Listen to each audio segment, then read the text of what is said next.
नमस्कार मित्रों, मैं पंजाब के धर्मकोट से रंजीत सिद्धू फिर से आपके सामने एक डरावना अनुभव पेश करने जा रहा हूँ।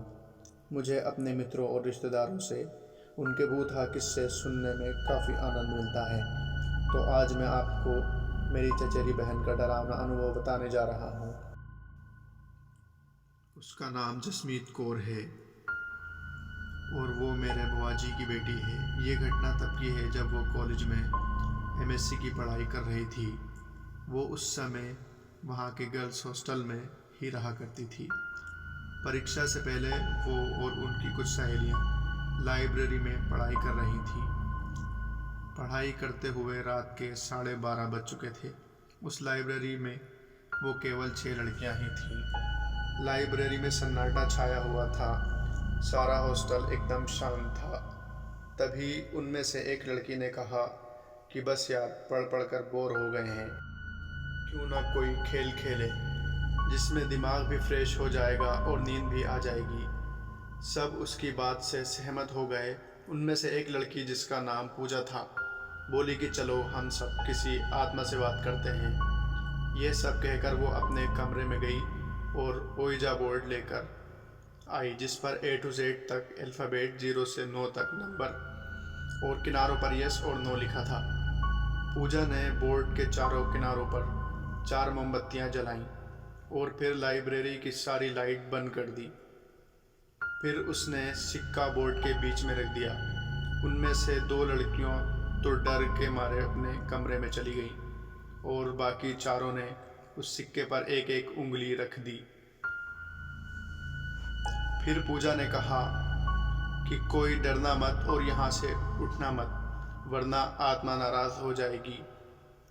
अब पूजा बोलने लगी, अगर यहाँ पर कोई आत्मा है तो प्लीज़ हमसे बात करो।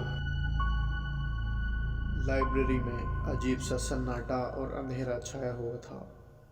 अचानक लाइब्रेरी में कहीं से कुछ आवाज़ आई। उन्होंने सोचा शायद कोई किताब गिरी होगी। उसी समय सिक्का हिला और जसमीत दीदी ने पूछा, क्या यहाँ पर कोई आत्मा है?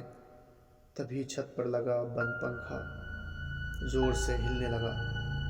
सभी लड़कियां डर गईं, लेकिन पूजा ने कहा कि कोई भी लड़की अकेली मत भागना, ऐसा करने से आत्मा उसे नुकसान पहुंचा सकती है।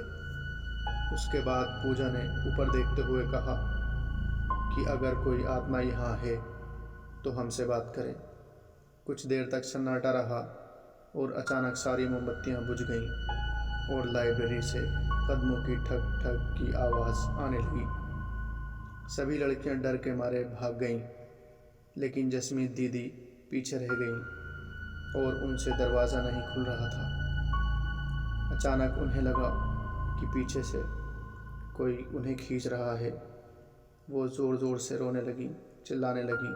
उनकी आवाज़ सुनकर हॉस्टल की सारी लड़कियां जाग गईं और उठकर लाइब्रेरी की तरफ दौड़ी। हॉस्टल वार्डन और सभी लड़कियों ने मिलकर दरवाज़ा खोला और दीदी को बाहर निकाला। इस घटना के बाद उन्हें आज तक लाइब्रेरी के डरावने सपने आते हैं और वो आज तक उस घटना को नहीं भूली। तो दोस्तों, मेरी दीदी के अनुभव को देखकर मुझे ये लगा कि कभी किसी आत्मा या प्रेत को परेशान नहीं करना चाहिए।